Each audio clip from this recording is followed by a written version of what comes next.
교회 안에 중요한 세 기둥이라 이렇게 표현하는데요. 첫 번째가 구원이다 하는 거하고요. 두 번째가 교육입니다. 교육입니다. 그리고 세 번째가 훈련입니다. 성도는 다른 거 없습니다. 성도는요, 구원과 교육과 훈련이라고 하는 이 세 가지가 계속 반복돼야 됩니다. 반복돼야 됩니다. 알지 못해서 그래서 못하는 경우가 굉장히 많습니다. 이 교육은 방향을 설정해 주는 거죠. 방향. 어른한테는 이렇게 인사해야 된다. 어떻게 했을 때는 어떻게 밥 먹어야 된다. 어디 갔을 때는 어떻게 예절해야 되는 거다. 숟가락은 어떻게 해야 된다. 젓가락은 어떻게 해라. 어떻게 어느 쪽에다 밥은 넣어야 되고 뭐 해야 된다. 다 전부가 배우는 겁니다. 목회를 제가 말씀을 드리는데, 목회나 신앙생활이나 이러한 것은요, 대학생 가르치듯 하지 마라 하는 말을 말씀드렸어요. 유치원생 알려주듯 알려줘야 됩니다. 알겠지? 천만의 말씀입니다. 모릅니다. 그러니까 화내지 말고, 이것도 몰라? 집사가 이것도 몰라? 이러지 말고, 안 가르친 우리를 탓하시고 가르치셔야 됩니다. 그저께요, 지난주에는요, 한 분이 저한테 왔어요. 기도해 달라고요. 몸이 안 좋아서. 그래서 그러냐고 상담을 해주고 우리 안식구 같이 있고 해서 내가 기도를 해줬어요. 그랬더니 목사님, 저기 헌금을 어떻게 하죠? 헌금을 저를 주시면 제가 기도하고 갖다 드리도록 할게요. 그랬더니 그랬더니 가방에서 이만큼을 끄집어내요. 1,000원짜리하고 이런 거에서 10,000원짜리, 5,000원짜리 이만큼이 나와요. 왜 이렇게 많아 이거? 그랬더니 코로나 때문에 못 왔을 때 예배 때마다 그거를 모아놓은 거예요. 감동이 되더라고요. 제가 우리 교회에 한 얘기가 그거거든요. 예배는 말씀과 기도와 찬양과 예물이 있어야 예배다. 예물 없는 예배는 시청이다. 참여가 아니고. 영상으로 예배하더라도 시청자 되지 말고 예배자가 되세요. 알려준 거거든요. 하더라고요. 할머니들도 전부 모았다가 주일날 가져와요. 한 달에 한 번 오는 할머니들도 전부 모았다가 1,000번째 다 모았다가 다 가져와요. 안 가르쳐서 못하는 겁니다.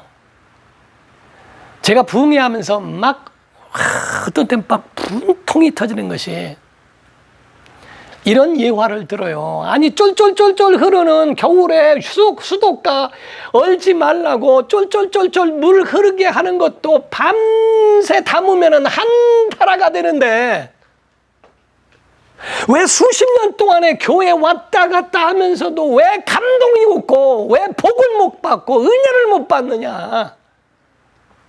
왜냐? 세서 그래요. 복이 세서. 안 가르쳐서 그래요. 왜? 목회자가 안 가르칠 때가 많거든요. 왜? 성도가 나갈까 봐. 목사님 그런 설교는 안 했으면 좋겠네요. 목사가 위축되거든요. 나도 그런 얘기 들어봐요. 그래서 제가 목회하면서 노하우가 생긴 게 하나 있어요. 할 말은 다 하되 화는 내지 않아요. 여러분, 이건 이겁니다. 웃어가면서. 화를 내니까 성도들이 안 들어요. 그런데 살살 가르치니까 다 들어요. 교육입니다. 어떻게 가르치느냐. 여러분, 좋게 보면요, 막 화를 내는 목사님을 향해서 우리 목사님은 결단력 있고 양을 사랑해서 저렇게 호소한다 그러고요. 부드러우면 우리 목사님 너무 성품이 부드러워서 우리 교회가 좋다고 그래요. 안 좋게 보면요, 막 화를 내면요, 저따구로 성질이 그러니까 목회가 이 모양이라고 그러고요. 아주 부드럽게 하면은 저렇게 우유부단하니까 이렇다고 이래요. 어떻게 해야 돼 이거? 그러니까 어떻게 해야 되냐? 그냥 그대로 가는 거예요, 나는 그냥. 이게 맞습니다. 따라올 사람 따라오세요. 하고 그냥 가는 겁니다. 교육이에요. 방향이 잘못되니까 잘못 가는 겁니다. 그러면은 교회가 해야 될 거는 교육입니다. 가르쳐야 됩니다. 이게 맞습니다. 어떤 목회자는 우리 교회는 11조가 없습니다. 우리 교회는 헌금 안 합니다. 거짓말하지 말라고 하세요. 이단 사이비 그 신천지 사람들 얘기 들어보면요, 자기들은 11조 안 해도 된다고 그러고요, 그 은연중에는요 더 뜯어갑니다. 그렇게 사람들을 눈 가리고 아웅하고 하지 말고요, 하나님 앞에 헌신한 만큼 영혼들이 살아요.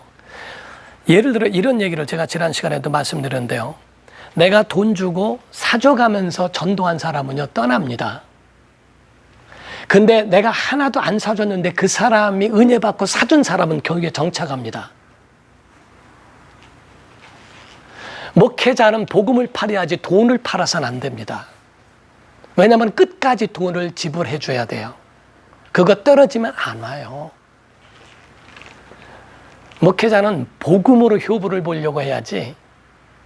저도 저기 해줄 때 있어요. 뭐 그렇다고 저 인색한 사람 아닙니다. 우리 교인들에게 하는 말이, 식당에서 나를 만난 건 기적이다. 식당에서 나를 만난 건 기적이니까 내가 다 지불해 주겠다.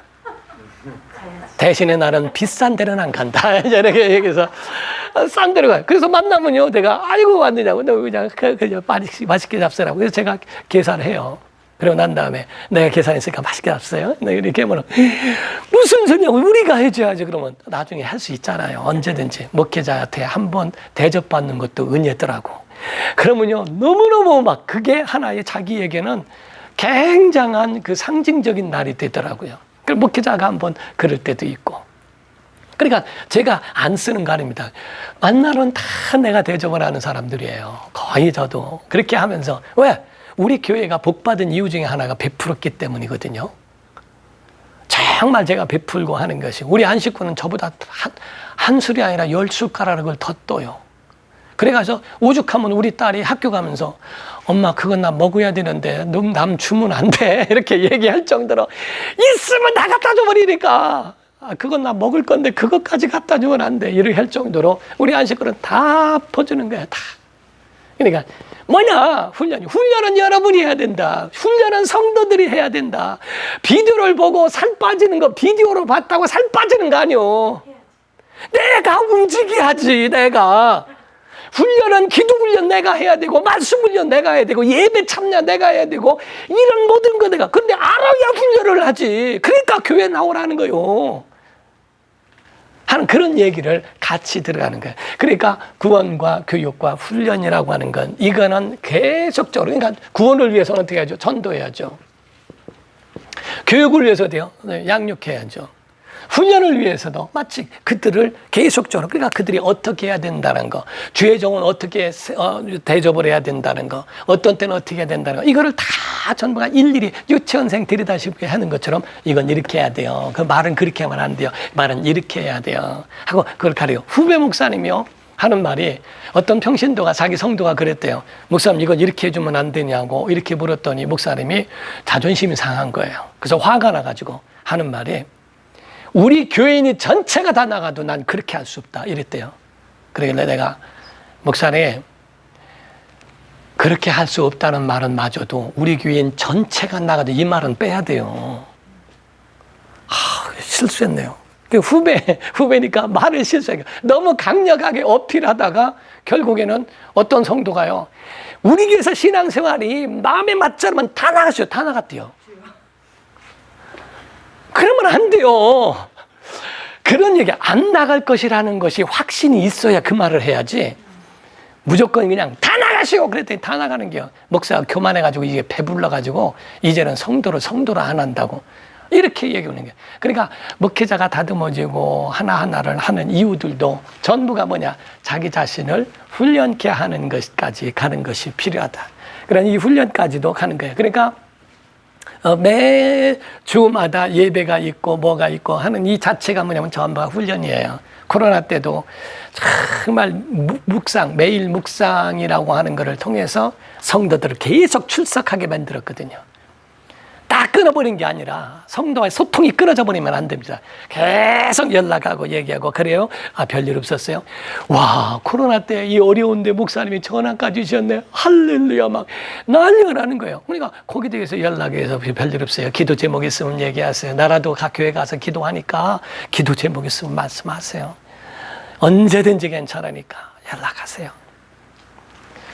이 따뜻한 말 한마디가 그들에게는 큰 힘이 되는 거니까 그러하다는 거. 자, 이제 본격적으로 시작을 합니다. 예, 시작을 하는데요. 생삼이라고 하는 이 과정은 어떻게 하냐면요. 처음에 성경 목록가를 하게 하고요. 성경 목록가를 3분 전, 5분 전에 성경 목록가를 거기 있는 사람들이 다 하게 하고요. 그 다음에 제가 들어와서 출석을 부릅니다. 그리고 한 사람을 기도를 시키고요. 대표 기도를 시키고요. 대표 기도 끝난 다음에 제가 이제 용어 수정을 합니다. 용어 수정. 요게 우리 교회의 용어 수정이 요게 제가 가르치는 노하우입니다. 다른 교회에 없는 요 툴은 제가 이제 저기를 했지만은 이 교재는 제가 타이프를 쳐서 다시 보완을 했지만은 모든 교재들은 다 어디서든지 살 수 있어요. 그런데 강의는 못 산다 이게요. 강의는 그 강의가 다르다 이 말이에요. 그래서 그 강의의 특색이 뭐냐? 용어 수정이에요. 기도 받는 게 아니라 안수를 받는 겁니다. 기도는 했습니다가 아니라 기도합니다. 하옵나이다 라고 해야 합니다. 왜? 기도는 계속 진행이니까. 죽을 때까지 하는 거니까. 끝나는 게 아니고 뭐 이런 것들을 우리 교회에서 중요한 부분들을 다 이렇게 하나씩 가르쳐주고 이야기하는 거죠. 그러니까 이게 용어 수정으로 하는 겁니다. 용어 수정 끝나고 나면 성경 암송을 하고요. 성경 암송을 하고 그리고 성경 암송한 다음에 그 다음에 본 강의 1 하고요. 그 다음에 티타임, 브레이크타임 하고요. 휴식을 잠깐 갖고요. 그 다음에 본 강의 2로 마칩니다. 그래서 제 강의는 이런 순서대로 진행을 한다는 거 말씀을 드리죠. 그래서 처음에 요 생사물이요. 10주 과정 딱 3개월 하고 나면요. 처음 우리 교회 온 사람도요. 믿음이 정착될 뿐만 아니라 3년 신앙생활 한 것처럼 저하고 얼마나 친해지는지 몰라요. 목사님의 인간미를 봤다는 거예요. 신비로움도 봐도 목사님의 인간 개척할 때 어떻게 했다는 거, 내가 오토바이 타고 가다가 또 자전거 타고 가다가 우리 안 싣고 메시엘 했다는 거 막 이런 거 다 얘기를 해주고 하면은 막 전부가 배꼽 짜고 웃어가면서 그런 것이 있구나. 6강 정도가 넘어가면요 전부가 아주 농담해요. 목사님 이러셨어요 저러셨어요 이래가면서 같이 우리 교회에 신방을 갔더니 무슨 신앙생활 3년 한 사람 마냥 받아요. 그러니까 요 과정이 하나의 정착하는 데에 굉장히 아주 유익하다고 볼 수 있습니다. 자, 그럼으로써 성경 여기에 이제 진도표가 있는 그대로 했고요. 그 다음에 여러분 넘겨보시면 성경 암송 구절이 있고요. 읽어보시면 성경 암송 구절이 있고요. 그 다음에 성경 목록가도 이제 하나 써서 그거를 보게 하고 이렇습니다. 자, 그리고서 이제 오리엔테이션을 하고 난 다음에 이제 했죠. 지난번에 어디까지 했는지를 아시나요?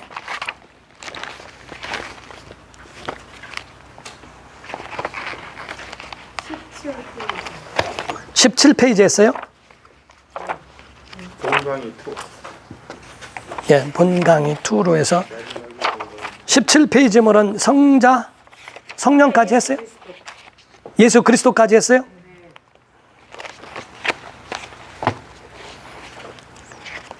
거기까지 한 거예요? 아니면 거기가 하다가 마른 거예요? 자, 예수님에 대해서 배웁니다. 성부, 성자, 성령을 지금 배우는 거예요. 성부와 성자와 성령 이렇게 배우는 거예요. 자, 저는 순복음이고 이렇게 하기 때문에 여러분에게는 그냥 전 목회적으로 가르칩니다. 학적으로 가르치지 않고 목회적으로 가르칩니다. 하나님에 대해서 말씀했죠. 하나님은 영이시다. 하나님은 인격이시다. 라고 하는 그런 부분들을 말씀을 했죠. 하나님은 영이고 그리고 양태론도 아니고 삼신론도 아니다. 삼위일체 하나님이시다. 그리고 영이시기 때문에 보이지 않는다. 무형상이고 비물질이다. 비물질이기 때문에 보이지도 않고 만져지지도 않는다. 그러면 인격이셔서 지, 정, 의가 있으시다. 하나님은 우리의 모든 사정을 아신다. 아신다. 두 번째로 정, 이런 거. 하나님이 우리의 모든 제사, 이런 제사는 하나님이 기뻐하신다. 하나님의 뜻은, 그 하나님의 의지가 있어서 회개하는 자에게 용서도 하시고 회개치 않는 자들에게 심판도 하신다. 그래서 하나님의 보이지 않는 그 부분에 대하여 말씀을 드렸고, 바람은 보이지 않지만 존재하는 것처럼 하나님은 그와 같으시다. 자, 그 다음에 성자에 대해서 예수님에 대해서 말씀을 드렸어요. 예수님을 지금 할 때 예수님에 대하여 신성과 인성을 겸하셨다. 신성 100%, 인성 100%이다. 참 하나님의 아들이시며 참 하나님이시며 참 사람으로 이 땅에 오신 분이시다. 그럼으로써 예수님의 신성으로서는 말씀이 육신이 된 것처럼 바로 하나님의 신성으로 창조하시고 구원하시고 능력을 베푸시고 다 하시는 거고요. 사람이시로 오셨기 때문에 피곤도 하시고 잠도 주무시고, 그리고 모든 사람이 눈물 흘리시기도 하고 위하여 눈물 흘리시기도 하고 하시는 이 일을 다 하신 것이다 라고 하는 겁니다. 하나님의 아들이 이 땅에 오신 목적, 예수님이 이 땅에 오신 목적으로 세 가지를 그냥 크게 말씀하면 그냥 참고만 하십시오. 첫 번째가 하나님의 영광을 위하여, 하나님의 영광을 나타내시기 위하여 오셨고요. 두 번째, 마귀를 향해서는 마귀의 일을 멸하러 오셨다. 심판하러 오셨다. 요한 1서 3장 8절에 말씀했죠. 마귀의 일을 멸하러 오셨다. 그러니까 성경의 마태복음 12장 29절 이하에 보면은 강한 자를 결박한 후에야 그 세간을 늑탈하지 않겠느냐라고 말씀하죠.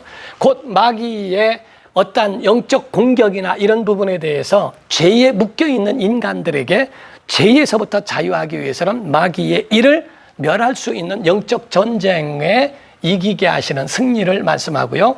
세 번째, 사람을 위하여서는 인류를 구원하러 오신 것이다. 그래서 예수께서 심판하러 온 것이 아니라 구원을 주려 오셨다라고 말씀했죠. 요한복음 3장 16절부터 18절까지. 17절에는 사람의 세상을 심판하려 하심이 아니요 구원코자 하심이라 라고 말씀을 했어요. 그러니까 예수님의 이 땅에 오신 목적에 대하여서는 이와 같은 표현이 있다는 거죠. 그래서 예수께서 오셔서 이제는 죽으시고 부활하시고 이 땅에 오셨죠. 그래서 복음이라고 하는 것은 딱 5가지로 장로교에서는 이렇게 표현한 것이 좀 잘 돼 있어서 제가 그걸 인용합니다만은, 편하게 쉽게 설명하면은 예수님이 우리를 구원하러 이 땅에 오셨습니다. 오셨다. 두 번째, 우리 죄를 위하여 십자가에서 죽으셨다. 세 번째, 그분은 죄가 없으심으로 부활하셨다. 네 번째로는 그는 하늘에 오르셨다. 승천하셨다. 오르셨다. 그 다음에 우리를 영원한 하나님의 나라로 인도하기 위하여 다시 오실 것이다. 다시 오신다. 요게 5가지가 이게 복음이에요. 그래서 우리 교인들에게 이거를 가끔 할 때에 예수님 우리를 위하여 아멘 합시다. 그리고 예수님 우리를 위하여 이 땅에 오셨습니다. 아멘. 예수님 우리의 죄를 위하여 십자가에 죽으셨습니다. 아멘. 그분은 죄가 없어서 부활하셨습니다. 그분은 하늘에 오르셨습니다. 하나님 우편에 앉아 계시다가 우리를 위하여 다시 오실 것입니다. 아멘. 요 5가지가 하나의 복음의 핵심으로 말하고 있다는 거죠. 그러니까 바로 그리고 난 다음에 오신 다음에 뭐가 되죠? 하늘에 오르신 다음에 우리와 함께 영생으로 인도하신 후에는 바로 이제 영생으로 가고 영벌로 떨어지는 겁니다. 여기서 한 가지 참 중요한 것이 있어요. 제가 목회하면서 한 것이 뭐냐. 천국은 우리를 위하여 예비하셨다. 믿는 자 위하여 있을 곳 우리 주 예비해 두셨네. 그러죠? 우리를 위해서. 요한복음 14장 1절에서 3절이죠. 우리를 위하여 천국을 예비하셨다. 지옥은 우리를 위하여 둔 게 아니고 사람을 위해서 둔 게 아니고 지옥은 마귀를 위해서 두셨다. 마태복음 25장 41절.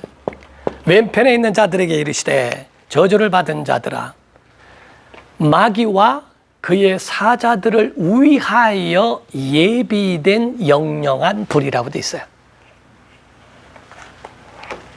마귀와 그의 사자들을 위하여 예비된 영영한 불에 들어가라. 그러니까 사람은 하나님 따라가면, 예수 따라가면 천국 가는 거고, 마귀 따라가면 영영한 불에 가는 거예요. 자기의 선택이지 뭐 어떡하겠어요. 그러니까 예수께서 하나님이 우리를 위해서 지옥을 준비한 게 아니라 마귀와 그의 사자들을 위하여 예비된 곳에 바로 믿지 않는 자들이 가는 것이다. 이게. 믿지 않는 자들이 그들에게 받는 겁니다. 그래서 예수님이 바로 이 땅에 오신 목적은 뭐냐? 구원하러 오셨다. 그래서 구원하러 오신 그분이 하늘에 오르셨다. 다시 오실 때도 구원의 완성을 하시는 거다. 그래서 춘향전을 하느냐? 지난번에 춘향전 했나요? 영감 춘향전 했나요? 안 했어요. 춘향전이 성경이요. 춘향전이 성경을 예화들기 좋더라고요. 춘향이와 이몽룡이가 둘이 사랑을 했어요. 이몽룡은 예수 그리스도를 얘기하고 춘향이는 교회를 얘기해요.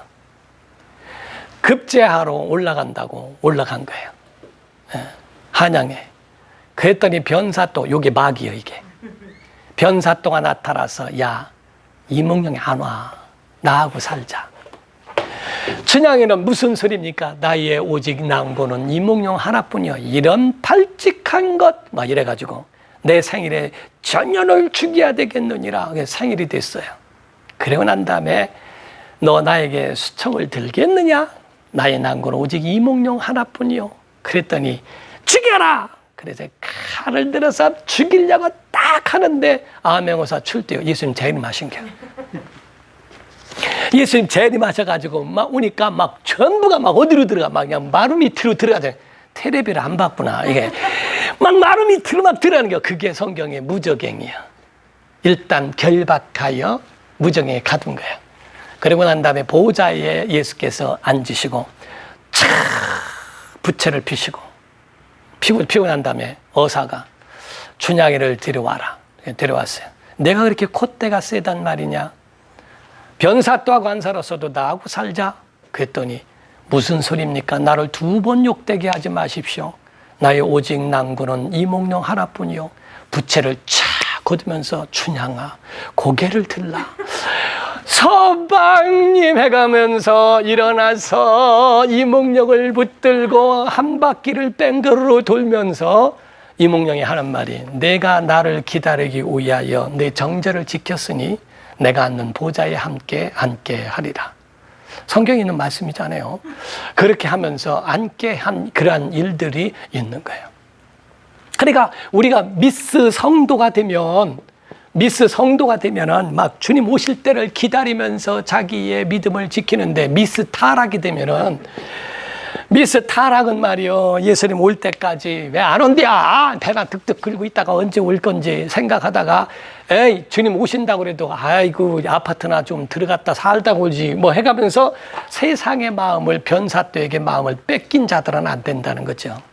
지금 우리의 신앙생활은요. 이와 같이 예수님 다시 오시는 그날을 예비하는 것이다. 자, 그러면 예수님이 하늘에서 계신 이유가 있어요. 예수님이 하늘에서 무엇을 하실까? 4가지를 말하고 있죠. 하늘에서 무엇을 하실까? 첫 번째, 우리를 위하여 중보자가 되신다. 요한일서 2장 1절. 두 번째가 뭐죠? 성령을 보내주신다. 사도행전 2장 23절. 33절. 성령을 내가 아버지께로 내가 가서 내가 아버지께 받아 성령을 너에게 보내리라. 세 번째가 바로 나오잖아요. 여기 나오잖아요. 그렇죠. 우리를 위하여 기도하신다. 간구하신다.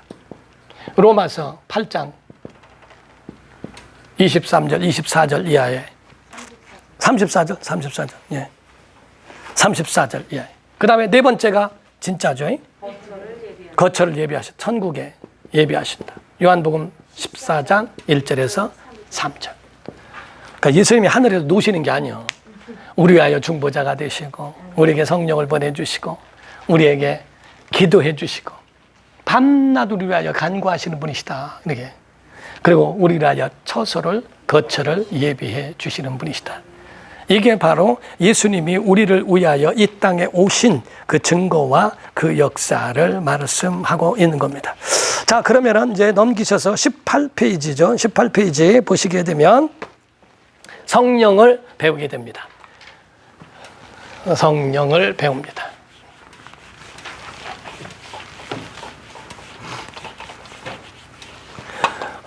성령, 성부, 성자, 성령이시잖아요. 성령을 배우게 되죠. 성령 인격이 있어요. 여호와 증인들은 성령을 인격이라고 하지 않습니다. 성령을 에너지라고 그래요. 에너지, 힘, 능력. 그래서 성령이 임하시면 권능 받는다, 힘을 얻는다. 밥 먹으면 힘 얻는 거 아니냐. 그런데 성경을 여러분이 잘 아셔야 됩니다. 성경에 성령은 인격으로 말씀하고 있어요. 성령이 교회들에게 하시는 말씀을 들을지어다. 성령께서 빌립에게 가까이 가라. 성령께서 행하시는 말씀들이 있어요. 그러니까 성령은 인격으로 우리가 보는 것이지 절대로 성령을 어떤 저기로 봐서는 안 된다. 힘이나 이런 것들로 봐서는 안 된다라고 하는 겁니다. 자, 그럼 여기서 여러분이 아셔야 되는 것이 있어요. 그냥 쉽게 설명을 해드릴게요.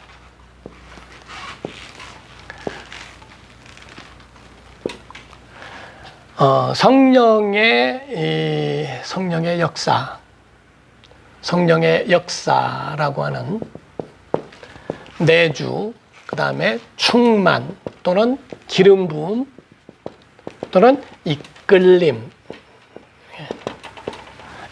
굉장히 능력 있는 말씀으로 구분을 해주는 겁니다. 성령의 역사. 자, 구약에도 성령께서 역사하셨을까요? 하셨을까요? 하셨어요. 그렇죠. 예, 제 질문에는 항상 정답이 들어있다고 말씀드렸죠. 갈등을 안 드리게. 하셨을까요? 안 하셨을까요? 하면 갈등이죠. 그러니까 여기서 성령께서 구약에도 역사하셨어요. 그런데 왜 성령을 기다리라? 아니, 구약이나 신약이라 뭐가 다르길래 성령을 기다리라고 할까? 하는 겁니다. 내주 때문에 그런 겁니다. 성령께서 우리를 성전 삼고 오시는 것은 예수 이후예요. 예수 이전에는 성령의 역사가 있었어도 내주는 아니었습니다. 그걸 성령 세례라고 한다 이게야. 내주하시는 것을 성령, 우리 순복음은 성령 세례라고 표현합니다. 그러면은 성령의 역사가 과거에는 성령의 역사가 없었는가? 있었어요. 그런데 장로교에서 성령론을 가르칠 때, 그래서 장로교 목사님하고 저하고도 한번 이야기한 적이 있습니다만은, 고린도전서에 보면 12장 3절에 보면 누구든지 성령으로 하지 않고는 예수 그리스도를 주시라 할 수 없느니라. 요 구절 때문에 내가 예수를 주라고 시인하는 것은 성령으로 하는 거기 때문에 성령 받았는데 왜 오살리나 이런 데는 성령 받으라고 그러고 세례 받으라고 그러고 방언해야 성령이 왔다고 하느냐라고 저한테 질문을 하는 거죠. 요 구절만 보면 그게 말이 맞아요. 근데 요 구절만 보면은 그게 말이 맞는데 요 구절에 약점이 있다는 것, 다른 구절을 왜 모릅니까? 하늘에는 해만 있습니까? 하늘엔 달만 있습니까? 해와 달과 별들도 엄청 많은데 별이 2천억 개, 그 행성들까지 4천억 개인데 하늘에 엄청난 것인데 왜 그 하나만 봅니까? 라고 얘기하는 거죠. 자, 그러므로 성령의 역사하심이 바로 이와 같이 구약이나 신약이나 다 있는데 그걸 구분하는 것은 내가 내 뒤에 오시는 성령, 그가 오시면, 그럼 여태까지 안 오셨다는 얘기예요. 성령의 역사는 있지만은 우리 영혼에 두루시는, 내주하시는 성령 세례는 십자가의 사건 이후에만 가능한 겁니다. 그 구절을 성경이 입증할 수 있을까요? 당연히 입증하죠. 자, 성령 세례 안 받았어도 구원을 받을 수 있습니다. 왜? 우리가 성령의 역사로 예수님을 시인한 거니까 우리가 마음으로 믿어 의에 이르고 입으로 신하여 구원에 이를 수 있어요. 예수 그리스도를 영접한 것은 성령의 역사로 영접한 거예요. 세례와는 달라요. 구약에는 성령의 역사심이 있었고 예수 이전에도 성령의 역사가 있었죠. 그러니까 뭐라 그래요? 주는 그래 사람들이 나를 누구라 하느냐? 너희는 나를 누구라 하느냐? 주는 그리스도시요 살아계신 하나님의 아들입니다. 예수께서 바요나시마라 내가 복이 있다. 이를 알게 한 이는 혈육이 아니요 하늘에 계신 내 아버지시다. 하나님으로 예수님을 알게 하셨다 이게요. 그럼 성령 받은 거네? 아니요. 예수님이 십자가상에서 죽고 부활하시고 하늘에 오르신 다음에야 성령 보내신대요. 그래? 그러면 여기 이전에 있었던 성령의 역사는 뭔가? 그래요. 성령의 역사가 있었어요. 내주는 안 했어요. 성령의 내주하시면 오순절 날이 처음입니다. 이때가. 예, 성령의 역사. 그때부터 방언이 시작된 거예요. 오순절 이전까지는 절대 방언이 없습니다. 그 이후부터 방언입니다. 왜 그런가 여러분 보세요. 그 원리만 한번 상식적으로 보자 이게요. 왜 성령께서는 이렇게 오셔야 할까? 성령은 자, 그건 제일 마지막에 제가 기록했는데요. 하나님은 만물 위에 계시고 하나님을 어떤 분인가? 섬김을 받으시는 분이에요. 하나님을 섬기면 뭐를 받아요? 복을 받아요.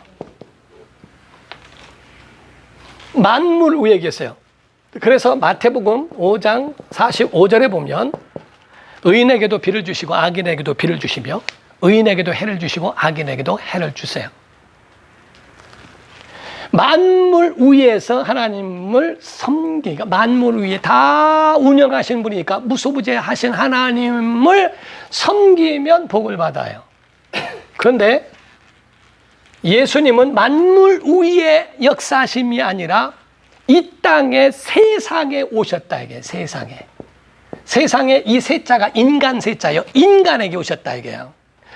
인간에게 온 것은 섬김을 받으려 함이 아니고 도리어 섬기려 하고 많은 사람의 대속물로 내 목숨을 내어주려 하심이라 라고 말씀했죠. 그러니까 뭐예요? 구원을 위하여 오신 겁니다. 그러니까 예수께서는 믿으라고 믿음으로 오셨다 이게. 그래서 예수 그리스도를 믿으면 구원을 받습니다. 자, 예수는 믿는데 하나님 섬기지 않고 계명 지키지 않으면 복 못 받아요. 유대인들은 하나님을 섬겨서 복은 받는데 예수 안 믿으면 구원 못 받아요. 그러면 성령님은 어떤 분이시냐? 성령님은 세상에 오신 게 아니고 사람에게 오시는 게 아니요. 성령님은 믿는 자 속에 오시는 거예요. 믿는 자 속에 오시기 때문에 어떻게 해야 되냐? 우리는 그분을 의지하면 능력을 받습니다. 권능을 받고. 그러니까 우리가 신앙생활 할 때 하나님을 섬겨 계명을 잘 지키고 순종하면 복 받습니다. 예수님을 믿고 구원받을 수 있습니다. 성령님 의지하면 능력 받을 수 있습니다. 그럼 조윤기 목사님은 성령님에 대한 아주 강력한 성령에 대한 강조가 있는 이유가 능력 있는 영적 생활은요 성령께서 하시거든요. 막 역사는 막 성령께서 막 불이 일어난다 이게 막 속에서 난 가만히 있어도 막 확 올라오는 역사가 있다니까요. 이와 같이 자 보세요. 왜 그렇게 이야기하냐면요. 에덴 동산을 만드셨는데 사람이 죄를 짐으로 뭐를 했죠? 타락을 했죠. 타락을 하니까 그 속에 뭐가 들어있어요? 죄가 있죠. 죄가 있는 인간들의 이 죄를 가지고 있는 자 속에 성령께서 오실 수 없다 이 말이에요. 자, 우리가 애들이 바깥에서 막 놀았습니다. 밥 먹어라! 그랬더니 왔어요. 손 씻어! 그냥 쳐! 안 돼요. 빨리 손 씻고 와. 안 하면 이거 터진다. 그래, 애들이 가서 손 씻고 오죠. 자, 아무리 금그릇이라 할지라도 속이 설거지가 안 됐는데 밥 퍼요? 안 퍼요. 안 퍼요. 속이 깨끗하게 되어져야 예수의 피의 은혜로 구원 받은 자에게만 성령이 오신다 이 말이에요. 그러니까 성령의 역사하심은 예수 그리스도를 영접한 자들, 죄의 문제를 해결한 자들. 그러니까 사도행전 2장 38절 이하에 너희가 각각 예수 그리스도 이름으로 침례를 받고 제사함을 받으라. 그리하면 성령의 선물을 똑같아요. 받으리니라고 되어 있죠.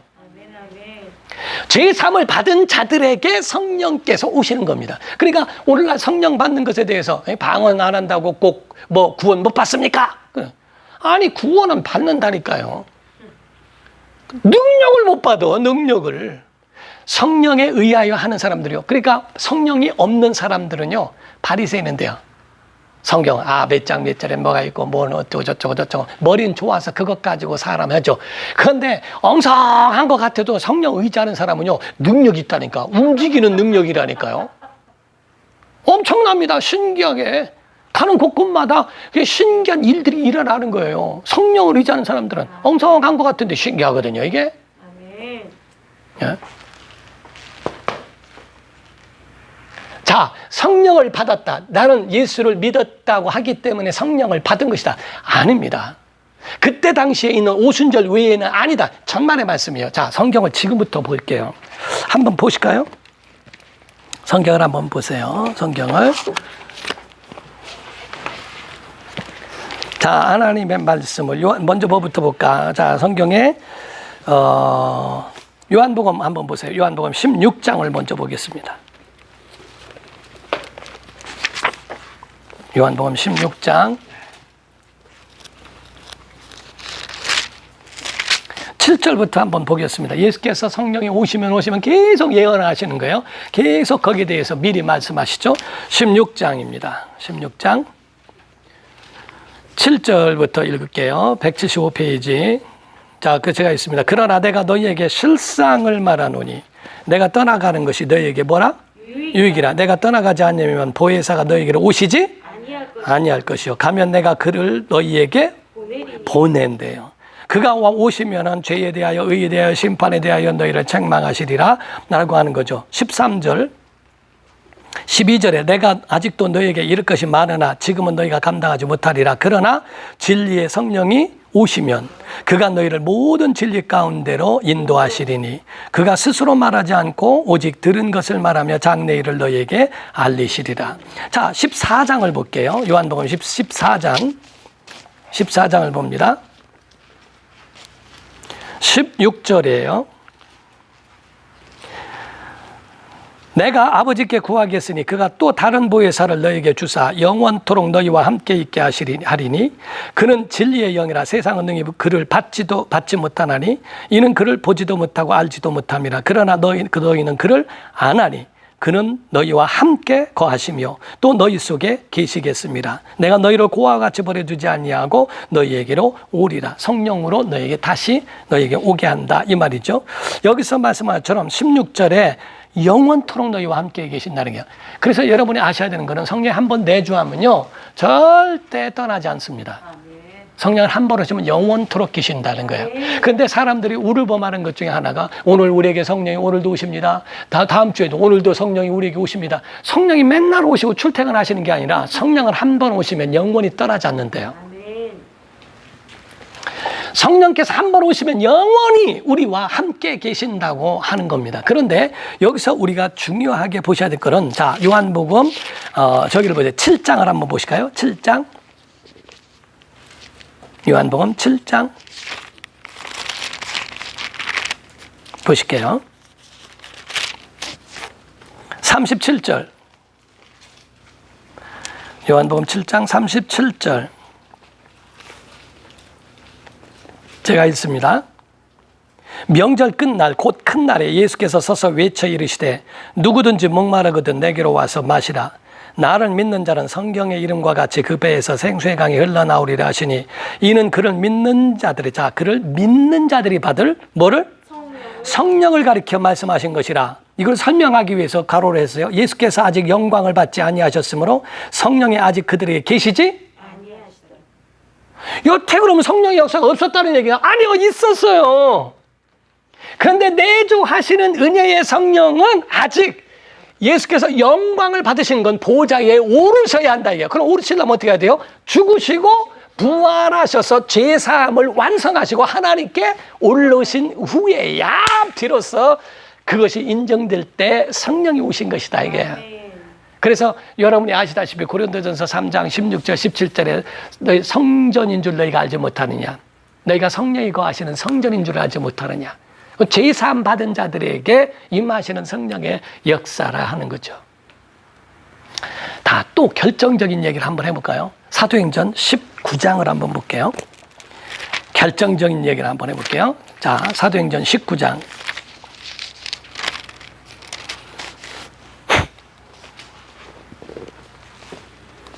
1절부터 봅니다. 220페이지예요.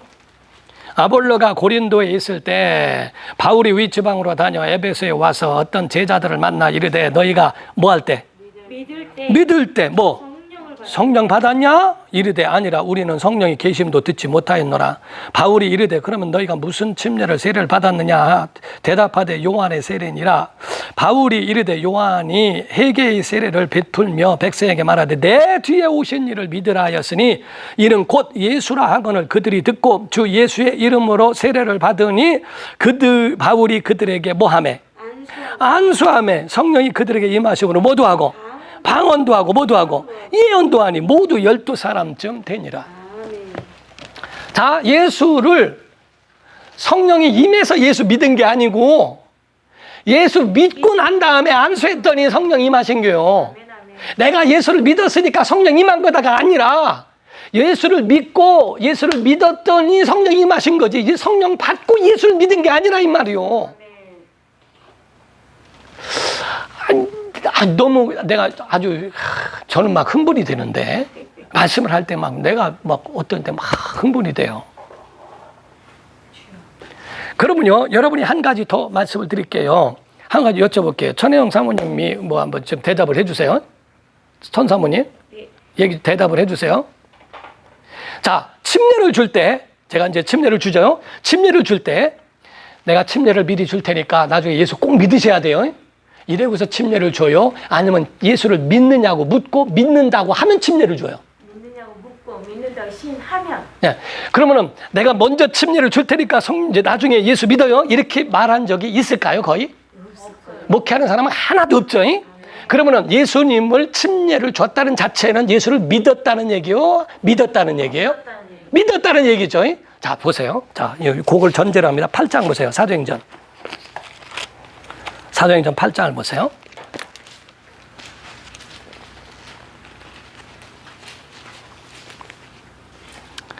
자, 14절에 넘어갑니다. 14절. 8장 14절에 예루살렘에 있는 사도들이 사마리아도 하나님의 말씀을 복음을 받았다 이 말이에요. 함을 듣고 베드로와 요한을 보내매 그들이 내려가서 그들을 위하여 뭐 하기를? 자, 복음은 이미 받았어요. 그런데 성령 받기를 뭐 했어요? 기도하니 이는 아직 한 사람에게도 성령 내리신 일이 있어요, 없어요? 없어요. 여기 없대잖아요. 없고 오직 주 예수 이름으로 뭐만? 세례만 받았어요. 그럼 자, 예수 믿었다는 거예요? 안 믿었다는 거예요? 믿었다. 예수를 믿고 있으니까 세례를 준 거 아니에요. 근데 아직 뭐를 성령 받은 일이 없대요. 만약에 고린도 12장 3절에 있는 말씀만 갖고 한다면 내가 예수 믿은 건 성령 받은 거다 이렇게 말한다면 지금 복음을 갖고 있는데 성령 받은 일이 없다고 성경 말하잖아요 지금. 네. 그래서 그들에게 이 두 사도가 그들에게 뭐하매? 안수하매 성령을 받는지라.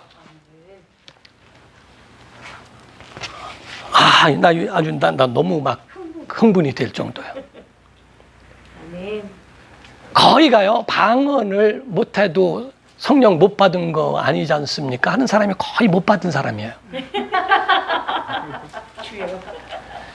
꼭 방언해야 받은 겁니까? 라고 하는 사람이 거의 안 받은 사람이 그 얘기를 하고 있어요. 방언을 한 사람들은 전혀 그거에 대하여 의심할 필요가 없어요. 제가 한번 그 진주에서 부흥회를 했는데요. 한 분이 저를 식사 대접을 하더라고요. 그래서 거기서 밥을 한참 이렇게 먹고 얘기를 하고 있는데 식사 대접한 분이 목사님, 네, 그랬더니 제가 방언하고 싶고요. 성령 받고 싶어서 오살리부터 시작해가지고 3년을 따라다녔는데 방언을 못해요. 그래서 그래요? 예.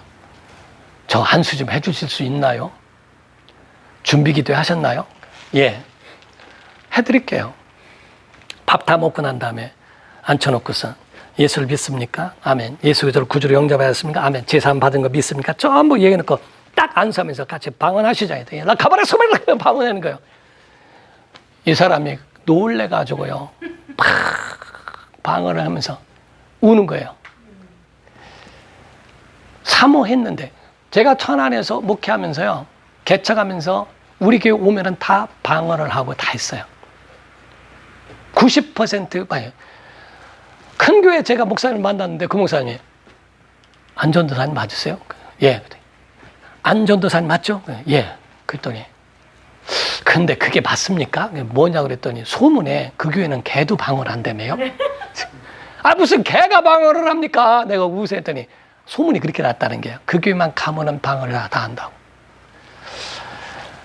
우리 교회는 성령 받고 방언하는 거는 그건 일상이고 뭐든가 사모하면 받습니다. 못 받는 사람도 있습니다. 네, 했더니 근데 소문이 그렇게 하는데 어떻게 하면 그렇게 될 수 있나요? 그분이 감리교회 목사님이었어요.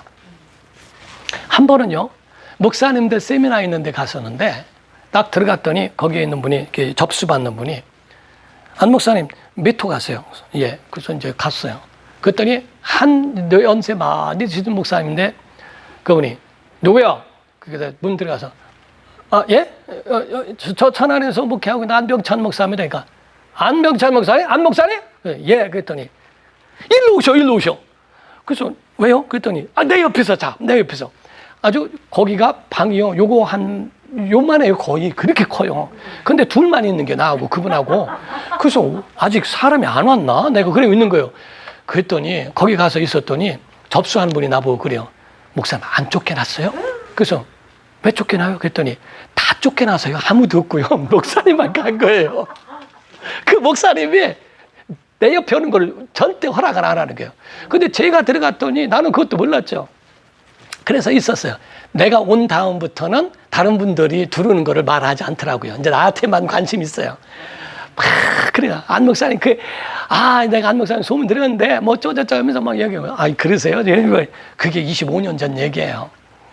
그래서, 그랬어요. 예, 송구합니다. 했더니, 뭐, 얘기를 쩌네요. 근데 그 다음 날이었습니다. 아침에. 다 나가는데, 안 목사님. 예, 그랬더니, 고민이 있어요. 왜요? 그랬더니, 내가 방언을 못해. 우리 교인 80%가 방언을 하는데 자기는 그거를 인정하고 있고 부인한 적이 없대요. 그리고 성도들이 전부 방언을 해요. 거기가 장로교 아주 고신측이었는가? 아마 그래서 진짜 근데 그분이 이 연세도 있고 연조도 있고 선배이기 때문에 감히 누가 못해요. 뭐라고. 그래서 우리 교인들은 다 방언해요. 거의 80% 이상 한다니까. 근데 내가 못해. 왜 못하세요? 오살려주 좀 가시고 좀 하시지. 그랬더니 가봤지. 근데 안 돼요. 그래서 제가 그래요? 그럼 목사님 예수 믿으세요? 내가 그런 거예요. 그랬더니 목사라니까. 아니 난 그거 물은 게 아니라 예수 믿으시냐고요. 그랬더니 믿으니까 목사지. 아니 그건 말고요. 믿으시냐고요. 예수님 누구로 믿으세요? 구주로 믿지. 자, 그러면 예수님 구주로 그럼 성령 사모하세요? 아멘. 그럼 오늘 받으시겠네요. 그랬더니 진짜? 예, 그럼요. 일단은요 금식하지 말고요 점심 배부르게 잡숫고 오세요. 기도하려면 힘써야 되니까. 그래서 밥 잡숫고 오셨어요. 예, 선배 목사님이니까 제가 머리에다 손을 얹지 않겠습니다. 그냥 손을 붙잡고 기도하겠습니다. 그럼 목사님 제가 기도하고 그냥 방언하세요. 그러면 그냥 방언하세요. 그래서 제가 기도하다가 방언하세요. 그랬더니 방언이 터졌어요. 방언은 막 그래요. 그래서 한 5분에서 10분 정도로 방언하고 목사님 축하합니다. 그랬더니 한 거요?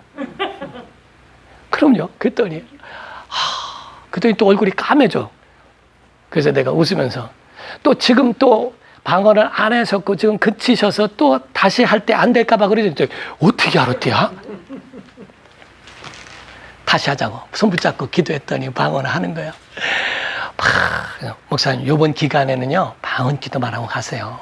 그랬더니 안 목사님 너무 고마워. 내가 몇 년을 고민했던 건데 너무 고맙다고 했더니 김천이었거든요. 그분이 헌신 예배 때 부를 테니까 전화번호 알려달라고. 그래서 전화번호 알려줬더니 진짜 의리를 지켜서 헌신 예배를 저기를 불렀어요. 그 저녁 예배를 설교하러 이제 가가지고 했었더니 저보고 너무너무 고맙다고. 그 후로 내가 방언 기도만 한대요. 그 목사님이. 그러면서 저보고 안 목사님 그냥 부담 갖지 말고 성도들은 30분 이상 설교하면은 다 지루해. 그러니까 30분만 해요. 1시간 했어. 30분 하라고 했는데 그래서 목사님 성도들이 원하면 더 해도 되죠? 그랬더니 그래요. 그래가지고 1시간을 하는데 끝나고 난 다음에 더 할 걸 그랬다. 그러더라고요. 그 성도들이 너무너무 재밌어가지고 했으니까. 그래가지고 거기에 대해서 그 목사님의 위상도 지켜주고 그렇게 하면서 거기에 대해서 성령 충만한 그 이후에 대한 설교를 했어요. 모두가 다 은혜 받은 게. 왜냐하면 제가 성령 받은 게요. 전 모태신앙입니다. 그래서 제가 그 설교를 하면서 얘기를 하는데 저는 모태신앙이에요. 근데 주님을 만난 건 중학교 3학년 때고 성령 침례 세례를 받은 건 고등학교 1학년 말이었습니다. 그때 제가 성경 공부를 하고 가면서 제가 너무 충격을 받고 아까 그 목사님에게 충격을 받고 정말 막 하는데 방어를 못했어요. 근데 제가 다니는 저기 이제 학교 옆에 그 문화동에는 천근이라는 데가 있습니다. 그 천근인데 거기가 시골이요. 시골 동네. 아주 달동네죠. 그 꼭대기에 거기가 세가 적으니까 우리 아버지하고 거기서 있었는데 거기서 있다가 수요 예배 때는 감리교로 갔습니다. 근데 감리교가 교회가 작아요. 그래서 거기에 제일 앞에 미리 가가지고서 7시에 예배하는 데도 있고 7시 반도 있어서 7시에 가거든요. 7시 반에 부흥회를 하더라고요. 그래서 거기 가가지고서 막 기도를 하면서 막 제일 앞에서 막 고등학교 1학년 말에 기도를 하는 거예요.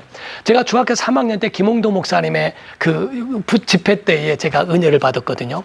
근데 부흥회 때에 그때 앞에 가가지고 막 기도를 하는데 뒤에서 방언을 하는데요. 얼마나 유창하게 방언을 하는지. 근데 기도하다가 목소리가 많이 듣던 목소리요. 그래서 이렇게 뒤를 돌아봤더니 내 1년 선배인데요. 예수 믿은 지 6개월밖에 안 되는 사람이에요. 예수 믿은 지 6개월밖에 안 되는 선배가 방언하는 게 내가 약이 오르겠어요. 오르겠어요. 엄청 오래. 내가 하나님 앞에 삐졌어. 아니, 하나님. 6개월이요.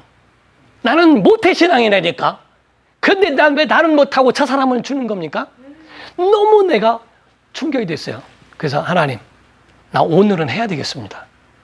그래가지고 기도를 한 거예요. 그냥 막 오늘은 성경받아 방언하게 성경받아 방언 알긴 뚫어지게 알아가지고 성경을 알으니까 막 기도를 한 거예요. 그때 목사님 설교할 때 성령에 대해서 좀 설교 좀 해줄 줄 알았더니 그냥 설교하는데 밋밋한 설교만 하시는데 맨 마지막에 하나가 은혜가 되는 게 지금도 잊어버리지 않는 게 있는데요. 목사님이 저기를 목회를 할 때에 시골에서 목회를 했대요. 근데 애를 성도가 낳았는데 난산이에요. 애가 안 나오는 거예요. 목사님 오셔서 애 나올 수 있도록 기도 좀 해달라고. 애 낳는 기도는 내가 한 번도 해본 일이 없는데 목사님이 와가지고서 기도를 했대요. 기도를 했더니 그 가운데 막 주여 애가 잘 빠지게 도와 주시옵소서. 그렇고 하는데 거기서 막 그냥 난산이라 애가 안 나오니까 울더래요. 아, 찬양을 해야 되겠다. 그래서 울어도 못하는 했대요. 그랬더니 조금 있다가 그래서 힘써도 못하네 했대요. 나중에는 참으라고 해서 참아도 못하는데 믿으면 하겠네 했더니 애가 쑥 빠졌대요. 그래, 나 그 생각밖에 안 나. 내가 그때 은혜 받은 건 그거 애 낳는 거예요. 근데 목사님이 끝나고 난 다음에 통성기도 시키는데 제가 제일 앞에 앉았잖아요. 통성기도 시키고 난 다음에 탁 치는데 나 방언해버렸어요. 제가 그날 앞에서 탁 치는데 그냥 거기서 막 하면서 막 난리가 난 거예요. 성령 주심을 감사합니다. 방언하게 하시면 감사합니다. 막 기도했어요. 그러고 났는데 이제 통성기도 다 끝나고 났는데도 나는 계속 방언한 게 왜 끝이면은 또 안 나올까 봐 계속 해가면서 계속 했어요. 그러고 났는데 나중에 집에 가면서도 계속 방언하고 잠들면서도 방언하고 하다가 깨가지고 놀래가지고서 또 방언 안 나올까봐 했는데 방언이 되더라고요. 그래서 감사하다고. 그러면서 내가 하나님 앞에 또 의문이 생겼어요. 왜 이제 주세요? 여태까지 왜 이 계시다가 이제 주십니까? 그랬더니 하나님이 감동을 주시는데 안 구했잖아. 내가 구하지 않았잖아. 야고보서 4장 2절에 보면요. 2절 이하에 보면은 응답받지 못하는 이유가 두 가지가 있어요. 첫 번째 구하지 않아서, 두 번째 정욕으로 쓰려고 잘못 구했어. 구하지 않았잖아. 내가 성령을 구해본 일이 없거든. 그래서 내가 못 받은 거네. 와, 그래서 우리 교인들은 목사님 성령 받기 원합니다. 그럼 저녁 집회 있으니까 집회 끝나고 성령 받기 위해서 그것만 기도해도 놓고 계세요. 준비 기도하세요. 그 나중에 기도해 드릴게. 이렇게 하죠. 그래서 우리가 또 성령의 날이라는 게 있어요. 그래서 성령의 날이라는 것에 가면은 기도원으로 가면 거기 가서 못 받은 사람 거기서 다 받습니다. 다 받습니다. 그때 막 같이 기도하고. 그러면 그 당시에 성령에 대해서만 요걸 딱 설교하고 난 다음에 통성으로 나옵시다 기도했고서 앞에서부터 안수하기 시작하고 내가 막 방언하고 성도들이 같이 붙들고 기도하고 방언하고 난리가 나는 게 이제 그때 되는 거예요. 대표적인 인물이요. 천혜영. 천혜영. 그러세요? 그러니까 이와 같이 바로 이런 역사들을 경험하는 게, 자, 아까 말씀드린 것처럼 보세요. 방언하는 것이 뭐가 중요합니까? 라고 할지 몰라도요. 아니요, 아까 말씀 구원하고는 지장이 없다니까요. 문제는 능력 있는 영적 생활을 위해서는 성령 받았다는 확신이 필요해요. 자, 보세요. 사도행전 10장을 한번 볼게요. 한번 보세요. 사도행전 10장을 한번 봅니다. 고넬료에 대한 부분을 여러분이 아실 겁니다. 이탈리아 군대의 백부장인데요. 그가 베드로에 의하여 성령을 받는 제목이 나옵니다. 자, 보세요. 10장을 쭉 보시는데 그 가운데 보면 43절을 한번 먼저 볼게요. 43절을 보면 그에 대하여 모든 선지자도 증언하되 그를 믿는 사람들이 다 그의 이름을 힘입어 죄사함을 받는다 였느니라 하고 설교를 마쳤어요. 그랬더니 베드로가 이 말을 할 때, 지금 막 설교하고 있는데 이 말을 할 때에 성령이 말씀 듣는 모든 사람에게 내려오셨어요. 근데 성령이 보여요? 안 보이시잖아요. 근데 성령께서 내려오셨다고 성경은 말했어요. 45절에 잘 보세요. 베드로와 함께 온 할례 받은 신자들이 이방인에게도 성령 부어주심으로 말미암아 놀랬대요. 우와! 성령님 임하셨네 라고 놀랬대요. 46절입니다. 이는 뭐를 하고? 방언을 하기 때문에 성령이 오신 줄 아는 거예요. 방언을 말하며 하나님 높임을 들음이로라. 야, 이방인도 성령 받네. 이걸 아는 것이, 성령은 안 보이지만 방언하는 거 보고 우리하고 똑같네 이렇게 한 겁니다. 중요한 게 하나 있어요. 성령 받고 끝나는 게 아니고요. 성령 받고 방언하는데 조윤기 목사님이 그런 말을 했습니다. 말씀을 하셨습니다. 그 말씀이 뭐냐면은 방언할 때 한참 방언을 막 하는데 어떤 때는 아휴, 이게 지금 방언을 내가 지금 성령으로 하는 건지 내가 만들어 하는 건지 그게 조금 의심스러울 때가 있어요. 솔직히 있다니까요. 방언을 하는데 난 거기는 꼭 하기 싫은 거 억지로 내가 만들어 하는 것처럼 느낄 때가 있다고요. 조용히 목사님도 그렇대요. 아니라고 할 필요도 없어요. 나도 그럴 때 있으니까. 그 왜 그런지 아세요? 충만하지 않아서 그래요. 충만한 100도가 돼야 물이 끕니다. 충만하지 못하면 방언을 하더라도 내 속에 충만하지 못하면 방언을 해도 별로 그렇게 감동이 없어요. 성령이 임하시면 내주하시면 권능받고 성령으로 사는 날. 자, 마태복음 3장에는요, 예수께서 세례를 받고 침례를 받고 올라오시는데 성령께서 임하셨다고 되어 있어요. 근데 4장 1절에 보니까 예수께서 성령에 뭐해? 이끌려 광야로 가사 예수님은요, 성령 받은 것으로 끝나는 게 아니라 이끌리기 시작했다 이거예요. 어떤 분은 성경을 잘못 보고요, 예수께서 마귀에게 이끌려 광야로 가자 이렇게 생각을 했어요. 예수님은 마귀에게 이끌리신 적 한 번도 없어요. 예수께서 성령에 이끌려 광야로 가셨다. 마가복음 1장에는요, 성령이 예수를 광야로 몰아내셨다. 이 몰아냈다고 하는 말은 그 몽둥이로 막 때려서 그 양을 모는 것처럼 예수님을 강력하게 막 역사했다는 얘기예요. 지금 우리가 신앙생활에 내주하시는 건 한 번입니다. 한 번 내주는 영원토록 떠나잖아요. 그러나 충만은 연속적이어야 된다 이게. 계속 기도하고 계속 말씀과 은혜로 사는 이 충만한 기름 부음은 끝까지 우리가 구해야 한다 이게요. 충만. 그러니까 성령의 충만함은 오늘도 하나님 우리로 오늘 성령 충만하게 하소서. 이것은 할 수 있어. 오늘 성령 임하게 하소서. 이건 아니고 이건 한 번 오셨으니까 영원히 떠나지 않고 하시는데 충만은 계속적으로 기도한다. 마지막 한마디만 더 말씀드리고 마칠게요. 여러분, 인간의 본성은요, 성령 충만하다고 말하는 사도 바울도 오호라 나는 곤고한 사람이로다 이런 말을 합니다. 인간의 본능은 계속 일어납니다. 이거를 누를 수 있는 유일한 방법은 성령 충만밖에 없어요. 성령 충만하지 않으면요, 인간적인 게 올라온다니까요. 똑같이 쏙 교만이 올라오고 쏙 다른 게 올라오고. 왜 이렇게 해야 돼? 은혜가 있을 때는 아무것도 문제가 안 돼.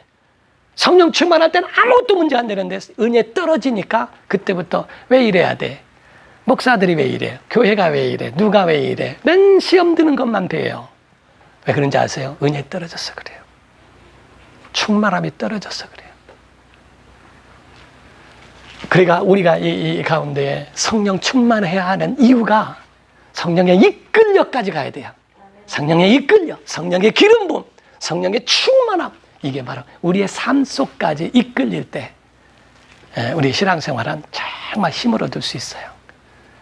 하나님 섬기고 예수님 믿고 성령 충만하고 우리의 믿음이 되기를 바랍니다. 기도합니다. 하나님 감사합니다. 우리에게 은혜 주셔서 일평생 성령으로 이끌려 살아가게 하여 주옵소서. 예수님의 이름으로 기도하옵나이다. 아멘. 감사합니다. 네.